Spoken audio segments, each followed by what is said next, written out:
From the headquarters of Telesur English in Quito, Ecuador, this is From the South. I'm Jose Daniel Lopez.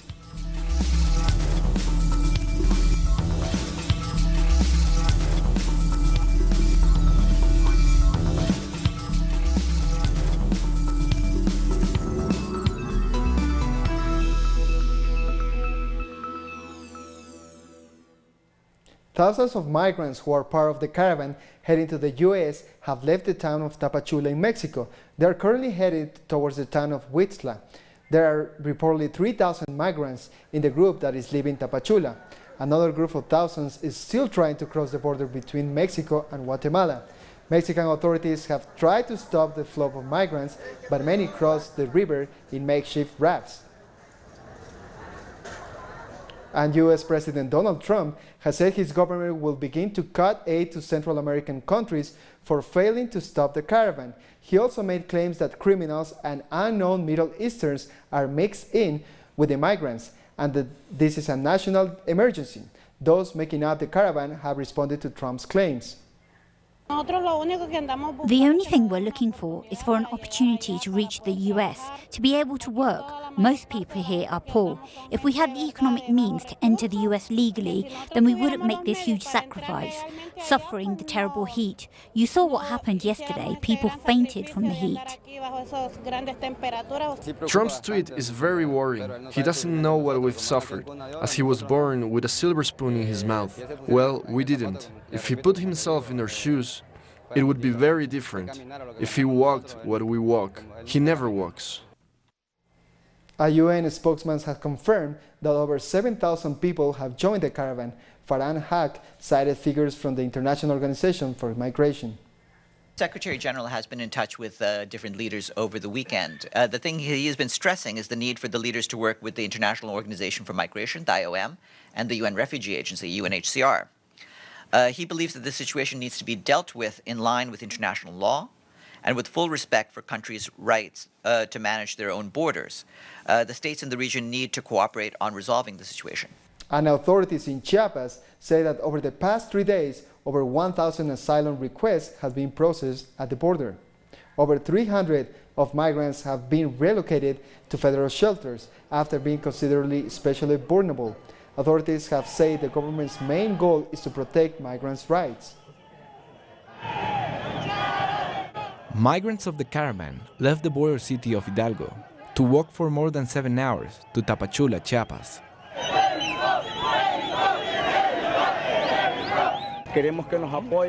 We want them to support us, to support women and children, and to give us security, because we left with a lot of need from Honduras.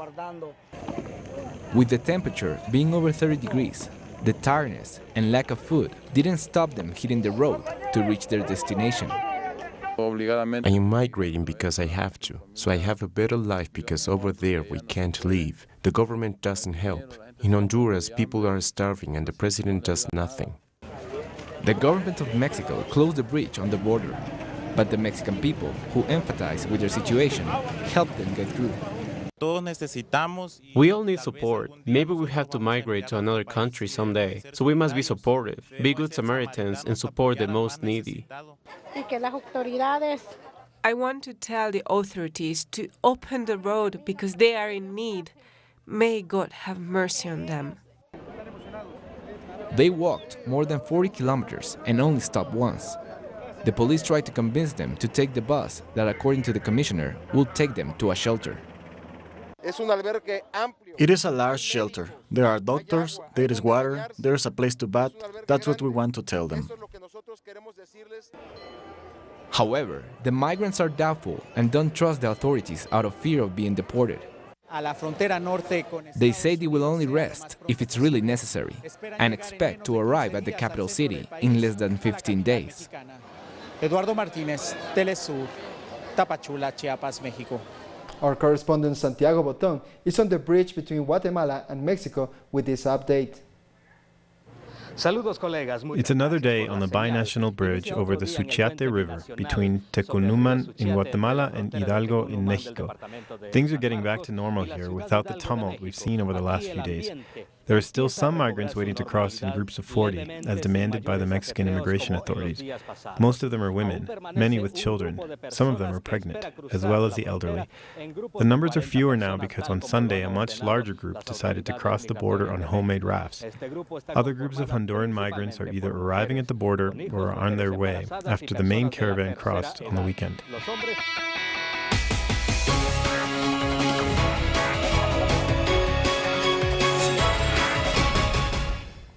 The far-right candidate in Brazil, Jair Bolsonaro, has promised to exile or imprison his opponents if they don't submit to the law.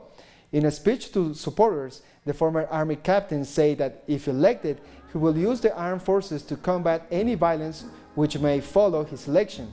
He said he will seek permission for this from Congress. He also said he will use the army for the street patrols and described the country as being at war. If this bunch want to stay here, they'll have to submit to our law. Otherwise, they'll have to leave or go to prison. These low-life Reds will be banished from our country. Different evangelical groups have created movements against the far-right candidate. They have instead thrown their support behind the Workers' Party candidate Fernando Haddad. Reportedly, this was in reaction to statements by some evangelical leaders who say people who truly believe in God should vote for Bolsonaro. However, for these movements, Bolsonaro represents violence and they see him as the opposite of what the Bible teaches. Environmental analysts have also spoke out about Bolsonaro's economic policy. They said it is a nation vision that sees the environment as an obstacle. It represents a vision of the environment of maybe 50, 100 years ago, or even before that, of the 29th century, as those who had to conquer the territory instead of looking at the environment as an asset. Our biodiversity can generate multiple forms of wealth. For his part, Workers' Party candidate Fernando Haddad has been campaigning in the state of Maranhão. His supporters are calling for the defense of democracy and the recovery of the economy. Haddad told them there is still time to defeat the far-right campaign. The latest polls put Haddad just 6 points behind Bolsonaro, or at 47% against 53% for the far-right candidate. Our correspondent in Sao Paulo, Ignacio Lemos, is following the campaign of Workers' Party candidate Fernando Haddad. He brings us the details about Haddad's recent visit to a recycling plant. Here in Sao Paulo, garbage processing is an enormous task. So the Comare collector transforms garbage into recycled materials. Fernando Haddad has come to visit this plant to support the work of these people and also to announce a 20% increase in subsidies for low-income families. He also announced a limit on the increase of the price of gas. This event is taking place after demonstrations in support of Jair Bolsonaro, which happened on Sunday in Paulista Avenue.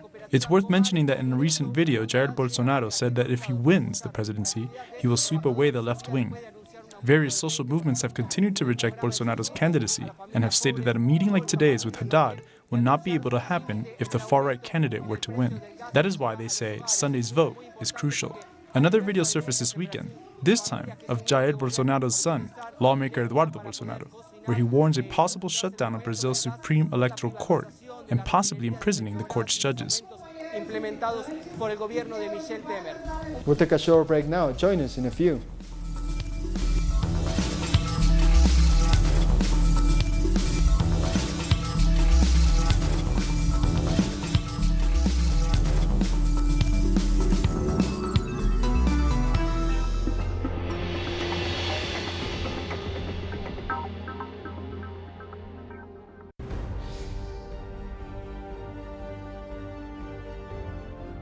Acompañamos a los pueblos que resisten en cada una de sus luchas. Somos esa ventana que se abre para visibilizarlos entre fronteras.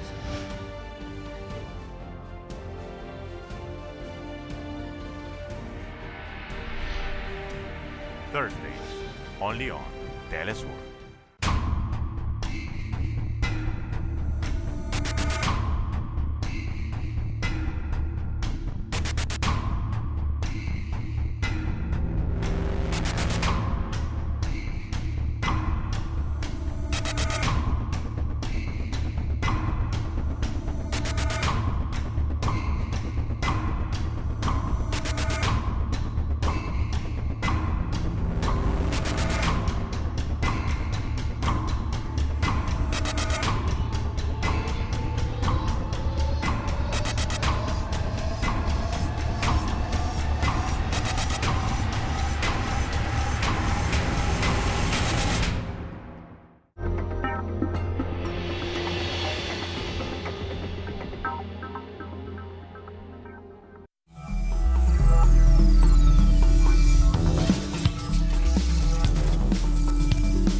Welcome back.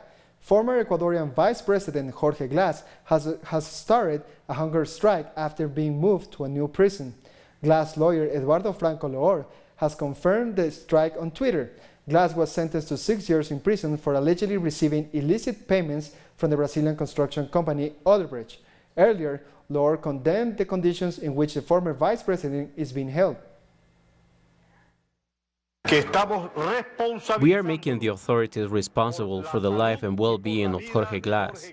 He is not in good health, and now his rights are being violated, mainly his right for mediation in front of a judge.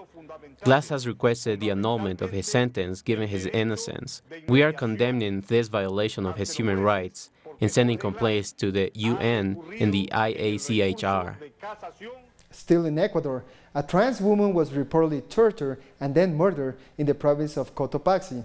According to Revolución Trans Ecuador, the woman was attacked by 5 persons on Saturday. Her attackers threw stones at her. She eventually died from her injuries. Transgender rights organizations are demanding that the government find the killers and guarantee the safety of the members of the LGBTQ community. A U.S. Navy hospital ship has arrived to Ecuador to provide medical assistance with the help of over 900 crew members. The ship is also expected to visit Peru, Colombia, and Honduras. Our correspondent Denise Herrera has the details. Hello, yes, indeed. We are outside the authority port on the Ecuadorian coast in the province of Esmeraldas, where the U.S. Navy hospital ship arrived. The USNS Comfort will conduct a medical assistance mission as part of the U.S. promised assistance among all South America. Health officials will select patients with medical needs to be evaluated on board. Around 750 patients will be strengthened by the U.S. authorities, but despite this communication, people here outside the authority port are demanding irregularities among this process. They say the Ecuadorian authorities and also the U.S. authorities, they didn't give their needs to be treated in this hospital ship. It is the 6th deployment to provide medical assistance in the region, and also this hospital ship will visit Peru, Colombia, and Honduras. This is all we have for now. Back to you at the studio. Thank you, Denise, for that report. Moving back to Mexico, hundreds of citizens are dressing up as La Catrina, or the Elegant Skull, and marching through the streets of Mexico City. This is in preparation for the Day of the Dead. The day when the dead roam the streets is getting closer. It's one of the most famous holidays in the Mexican calendar. The Day of the Dead is celebrated towards the end of October and the beginning of November. This celebration is quite colorful. It reminds you of your roots and makes you think of the path ahead. Life is short and it needs to be enjoyed to the fullest. Like many others across the country, Jose Barreto takes advantage of the holiday to show his creative side. Dressing up as a Catrina, a term coined by the famous Mexican printmaker Jose Guadalupe Posada to describe what he called the elegant death. We dress up as a Catrina to embody some extravagance to call attention to ourselves. Anthropologists say that death has been celebrated for over 1,000 years before the Spanish conquest. On the Day of the Dead, traditions are being upheld and celebrated by Mexicans since childhood. We celebrated this day. Since I was a kid, I remember always paying homage to the dead. The aim of this celebration is to provide an alternative perspective on one of life's most difficult subjects, death. We try to see death in a more cheerful way, not as a tragedy, but as another step in the cycle of life, as a new stage that can be joyful and colorful. Besides dressing up, colorful altars with floral arrangements are made. This is the way Mexicans celebrate their love of life and death. Hurricane Willa is rapidly intensifying off Mexico's Pacific coast and has reportedly become a Category 5 storm. Forecasts said it will make landfall on Tuesday night or Wednesday morning in the southwestern coast. Will is expected to bring storm surges and flash floods. Hurricane and tropical storm warnings have been issued. Hundreds of families across Trinidad and Tobago are in cleanup mode. This after massive flooding destroyed many neighborhoods. A national disaster was declared after heavy rains over the weekend. As relief efforts continue, there were also a flood of goodwill. Many caring citizens have opened their doors to those left homeless. Meanwhile, the Met Office still has the country under an adverse weather warning. At a press conference, the government said social workers have been deployed to the community to provide support. More than 120,000 people have been affected. Also happy to report that despite the warnings we had from the Met Office in the last 48 hours, we have not had the level of rain activity that was predicted. Thank God for that. It has allowed water to run off with the use of the tides, etc. as well. We are still not out of the woods, as they say. We expect this to continue into tomorrow morning, but fortunately at this stage, I'm happy to report that the vast majority of the water is running off. And the finance minister has tweeted that his ministry has asked the Caribbean Catastrophe Risk Insurance Facility to release funds under the catastrophe insurance policy. And finally, the Army has been mobilized for relief efforts. The military has been airlifting people from their homes. Boats and rafts are also being used to move people. In a press release, Jamaica's Minister of Foreign Affairs, Kamina Johnson-Smith, blamed the disaster on climate change. She said that the region needs to fight climate change together through CARICOM. A fair in the Dominican Republic is showcasing the many traditions from the island. Expo Culture 2018 is presenting the Cibao in Santo Domingo. It's an artisanal fair in which native Dominican costumes and traditions are put on display for the entire community. This expo brings together 10 provinces from the Cibao region to showcase the region's art, its popular artists, their paintings, their handcrafts, their gastronomy, and their poetry. Cibao is a region located in the northern part of the Dominican Republic. The word means place where rocks flourish, and it is the way native Dominicans refer to the island. We consider Puerto Plata as the museum city. It is the tourism capital, and above all, it's the gateway for the culture of America.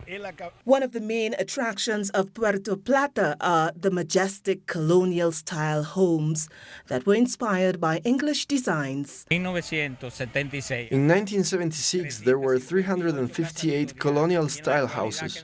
Currently, there are only 129 left. 19 of them are in ruins, which is a shame. They are beautiful historical relics that cannot be abandoned. National and international visitors come and enjoy Dominican traditions. We are here celebrating that Cibao traditions are here in Santo Domingo. The region is represented by its culture, gastronomy and handicrafts for everyone to enjoy. This event remains emblematic for maintaining the culture of a very important region of the Dominican Republic. We'll take a short break now. More news in a minute.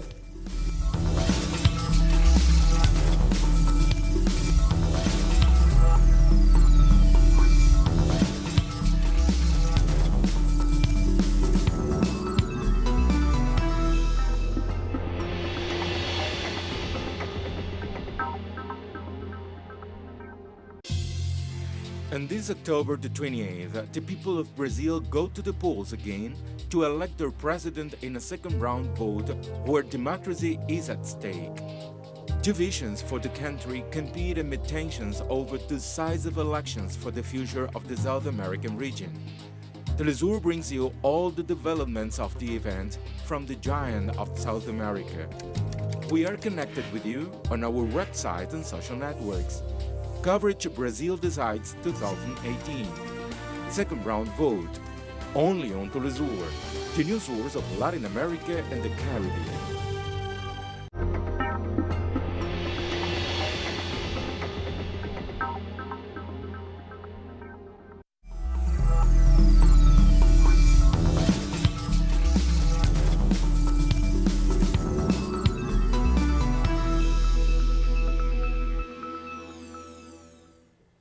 Welcome back. An official from South Africa's African National Congress has been killed in Cape Town. A police report said Luyanda Mbele, a councillor, and his cousin were shot by unknown assailants on Sunday night. More than 100 ANC officials and members have been killed in the last 2 years. Nigerian pro-Biafra leader Nnamdi Kanu, who has been missing for a year, has revealed he's in Israel. He called on his followers to boycott Nigeria's upcoming elections. Kanu heads the Secessionist Indigenous People of Biafra movement, and a unilateral declaration of independence by the Igbo people in 1967 sparked a brutal civil war that left more than 1 million dead. LGBTQ activists have protested against the administration of Donald Trump for trying to remove trans people from official recognition. They gathered outside the White House to denounce the news that Trump is narrowly defined gender. Once the gender of a child has been registered at birth, is either male or female, it won't be able to change. The Department of Health and Human Services has declined to comment. Now it's time to bring you some other stories from around the world. British police are investigating a man for shouting racial abuse at an elderly black woman aboard a Ryanair flight. The airline is also facing criticism for how it dealt with the man in question, who began to abuse the woman after he complained that she had inconvenienced him while he tried to reach his seat on the flight from Barcelona to London. While the woman was moved, the man was allowed to remain in his seat. It was a situation where there was all the support seemed to be in favour of this man. The young cabin crew, they were young. They seemed inexperienced, and they eventually moved the woman to another seat, and he thanked the cabin crew for moving her and said he's all right now. British Prime Minister Theresa May has vowed to leave the European Union as one United Kingdom. There are 5 months left until Britain leaves the EU. However, negotiations have stalled over a disagreement over the status of Northern Ireland. The EU want it to remain in the customs union after Brexit. The UK says no. It's reported that the transition period may be extended to continue negotiations. Diphtheria is on the rise in war-torn Yemen. Faiza Borhan, a mother of 6, lost 2 of her children to the disease in the last week. She's also infected and is hospitalised along with 3 of her other children. Hospitals are struggling to treat patients due to a shortage in medicine and equipment. In a rare move, the Australian Prime Minister has offered an apology to the victims of child abuse. This comes following a 5-year investigation into over 8,000 child sexual abuse cases. Look, I think apology is important in a sense because they're words, and words are important, but they are words. What's much more important is the implementation. The government and institutions cannot for a moment think that they are now absolved of their responsibilities to implement what needs to be done in order to ensure that justice for the past is achieved for as many people as we can, and then at the same time to ensure that our children into the future are safe. We come to the end of this news brief. These and many other stories you can find at our website at telesurtv.net/English. And join us on social media, Facebook, Twitter, and Instagram. For Telesur English, I'm Jose Daniel Lopez. Thank you for watching.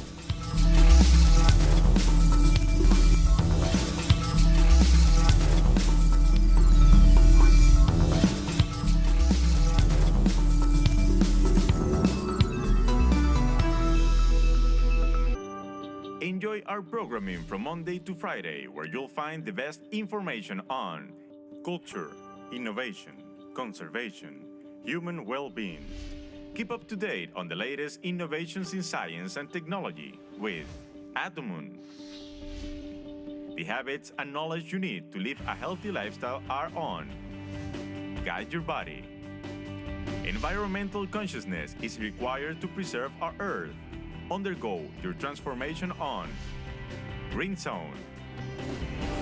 All about equity, diversity, and respect for identities on By Gender. Cultural manifestations, the art in all its forms and the stories of real lives. Every day we feature a wide variety of content. Only on Telesur, the news source from Latin America and the Caribbean.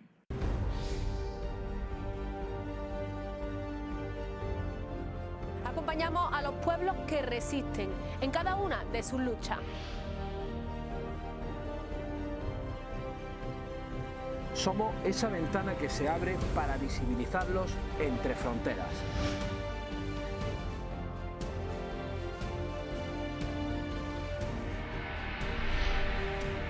Thursdays, only on Telesur.